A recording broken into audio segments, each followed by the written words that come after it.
Assalamualaikum warahmatullahi wabarakatuh. Kembali lagi kita bersama channel Kisah Kuno. Kali ini kita akan mengisahkan kesatria Islam yang menerobos 120.000 pasukan musuh seorang diri. Islam adalah agama yang diturunkan Allah untuk memperbaiki segala kehidupan manusia, serta agar sang hamba mengerti dan paham untuk menyembah sang pencipta. Namun yang tak kalah pentingnya adalah bagaimana perjuangan manusia terbaik di alam semesta, yaitu Rasulullah SAW, yang didukung oleh keberanian para sahabat radhiyallahu anhu ajma'in, yang dengan gagah berani berjuang demi membela agama ini. Salah satunya ialah sahabat mulia yang dikenal dalam sejarah sebagai kesatria yang sangat pemberani, seorang yang kekuatannya berbanding 1000 pasukan, dan seorang pahlawan yang namanya terukir tinta emas sejarah dunia. Sahabat radhiyallahu anhu itu bernama Zubair bin Awam. Beliau adalah salah satu sahabat mulia, juga mendapat jaminan surga dari Rasulullah SAW.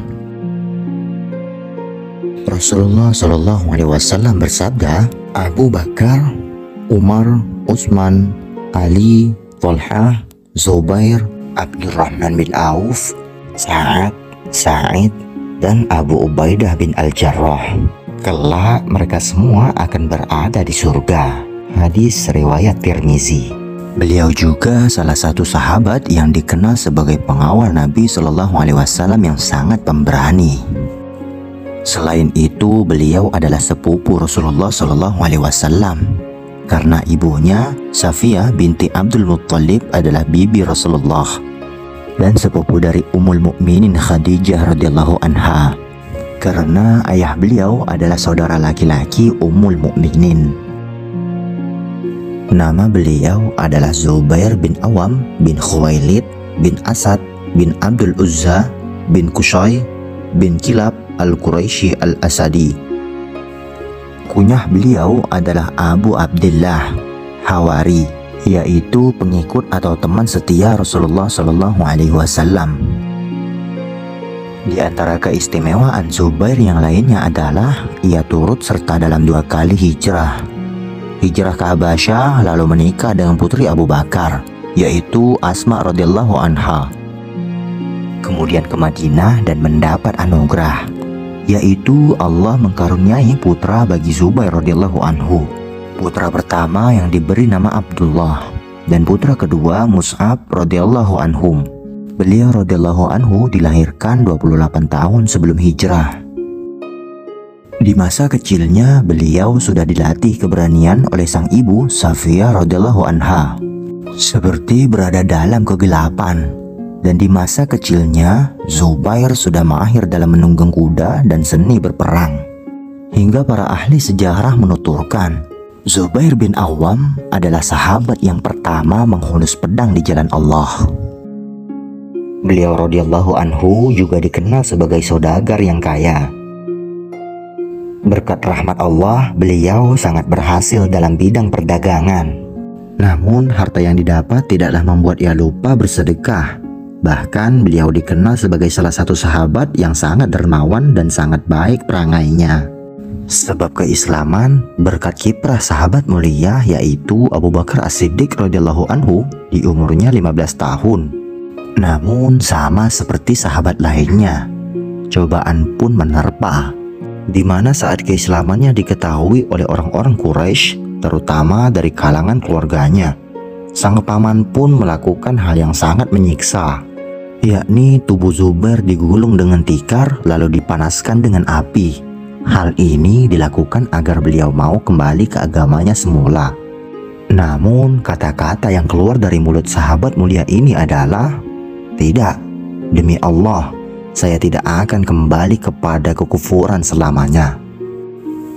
Dalam sejarah dijelaskan beberapa kiprah dan perjuangan beliau dalam medan perang yang sangat mengagumkan. Tidak ada pertempuran yang dialami Rasulullah SAW, melainkan Zubair radhiyallahu anhu selalu ikut andil. Sehingga ahli sejarah mengungkapkan, jika kaum muslimin mendapat kesulitan dalam menghadapi musuh yang kuat, maka mereka akan melapor ke Rasulullah. Dan Rasulullah SAW akan memanggil Zubair untuk menyelesaikannya.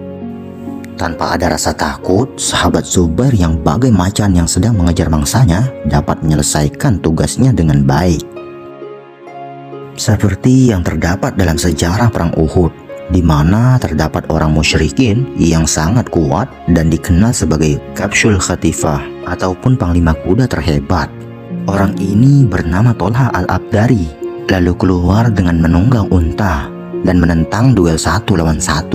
Tak satu pun dari kaum muslimin yang menjawab seruan Tolha Al-Abdari, kecuali satu orang. Dialah Zubair bin Awam radhiyallahu anhu. Seketika itu Zubair pun maju dan melompat bagai singa yang garang. Zubair pun berada di atas unta dan langsung membanting Tolha Al-Abdari dan berhasil melumpuhkannya. Rasulullah SAW yang melihat kejadian itu langsung bertakbir dan diikuti kaum muslimin lainnya. Setelah itu beliau bersabda, sesungguhnya setiap nabi itu memiliki hawari, yaitu pengikut setia, dan pengikut setiaku adalah Zubair. Selain dalam perang Badar dan Uhud, kiprah beliau radhiyallahu anhu juga tercatat dalam beberapa pertempuran lainnya. Di antara yang paling terkenal adalah perang Yarmuk, di mana tercatat dalam sejarah Zubair termasuk salah satu pasukan yang paling berani di antara yang lainnya, di mana dengan gagah berani dan skill tempurnya beliau melesat bagaikan halilintar, mengobrak-ngabrik barisan pasukan Romawi sampai barisan paling ujung, lebih tepatnya sampai pintu gerbang Romawi dan kembali lagi ke barisan kaum muslimin. Hal ini pun telah dilakukan sebanyak 2 kali. Dan yang kedua kalinya, ia pun terkena tebasan pedang di bahu dengan luka yang cukup dalam. Kisah heroik lainnya ketika umat Islam berhasil menaklukkan Mesir di bawah pimpinan sahabat yang terkenal akan kecerdasannya, yakni Amr bin As radhiyallahu anhu. Kisah pertempuran yang sangat bersejarah yang dimana pasukan muslimin yang berjumlah 4.000 pasukan harus menghadapi pasukan Romawi yang berjumlah 240.000 pasukan. Dikisahkan terjadilah pengepungan yang dilakukan kaum muslimin, namun dalam beberapa bulan belum mampu menembus benteng karena kokohnya pertahanan musuh. Hingga Panglima Amr bin As menyurati Amirul Mukminin Umar bin Khattab radhiyallahu anhu agar dikirimkan pasukan tambahan. Setidaknya jika disatukan berjumlah 12.000 personil.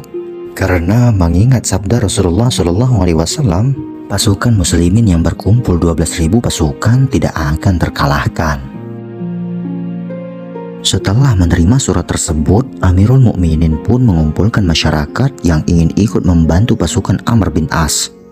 Maka terkumpullah 4.000 personil pasukan. Kemudian Amirul Mukminin pun mengirimkan surat kepada Panglima. Surat itu berbunyi, telah kukirimkan pasukan tambahan yang berjumlah 4.000 personil, ditambah 4 orang yang masing-masing menyamai 1.000 pasukan. Keempat orang yang masing-masing dari mereka menyamai kekuatan 1.000 pasukan tersebut, yaitu Zubair bin Awam, Miqdad bin Amr, Ubadah bin Samit, dan Usamah bin Muqlad radhiyallahu anhum. Pasukan tersebut dikepalai oleh Zubair bin Awam radhiyallahu anhu. Sesampai di sana, Zubair pun meminta izin kepada Amr bin As untuk menerobos benteng lawan. Setelah diizinkan, beliau pun menyiapkan strategi agar bisa membuka pintu gerbang benteng tersebut. Dalam sejarah dikisahkan, beliau mengelilingi benteng tersebut untuk menemukan celah dan mengecoh pasukan Romawi. Setelah mendapat celah yang pasti, beliau langsung menaiki tembok dengan menggunakan tangga dan melumpuhkan pengawal Romawi. Beliau pun bertakbir, maka beberapa sahabat pilihan ikut naik membantu Zubair dan akhirnya dapat membuka pintu gerbang tersebut. Inilah beberapa kisah heroik sahabat mulia Zubair bin Awam yang pantas menjadi idola bagi kita semua. Selain keberanian dan ketangkasannya, beliau juga dikenal sebagai sahabat yang sangat gemar bersedekah dan sangat berhati-hati dalam menyampaikan hadis Rasulullah SAW. Pada bulan Rabiul Awal tahun 36 Hijriah, di umurnya yang ke-67 tahun, beliau pun wafat di tangan Amr bin Jurmus yang berfahan Khawarij dalam perang Jamal. Perang yang menjadi duka bagi kaum muslimin karena sebuah gelombang fitnah yang begitu besar, di mana kedua pasukan pimpinan Amirul Mukminin Ali radhiyallahu anhu dan Ummul Mukminin Aisyah saling berhadapan. Yang awalnya hanya ingin berunding, tetapi karena ulah kaum munafik sehingga terjadi peperangan yang disebut dengan perang Jamal, sehingga membuat Ummul Mukminin terkepung, namun berhasil diselamatkan. Akan tetapi Zubair bin Awam dan Thalhah bin Ubaidillah radhiyallahu anhum syahid. Namun para ahli sejarah menerangkan bahwa peperangan yang terjadi antara kaum muslimin tidak lain adalah fitnah orang-orang munafik yang ingin menghancurkan Islam dari dalam. Maka tidak pantaslah bagi kita mencaci maki ataupun menyalahkan para sahabat radhiyallahu anhu. Seperti contoh, sebagian muslimin yang dengan beraninya menyalahkan sahabat mulia yaitu Muawiyah radhiyallahu anhu ataupun sebaliknya. Ingatlah hadis Nabi sallallahu alaihi wasallam dari Abu Sa'id Al-Khudri radhiyallahu anhu, beliau berkata, Rasulullah sallallahu alaihi wasallam bersabda, "Janganlah kalian mencela sahabat-sahabatku. Seandainya salah seorang dari kalian berinfak emas seperti gunung Uhud, maka tidak akan menyamai satu infak salah seorang dari mereka, dan tidak pula setengahnya."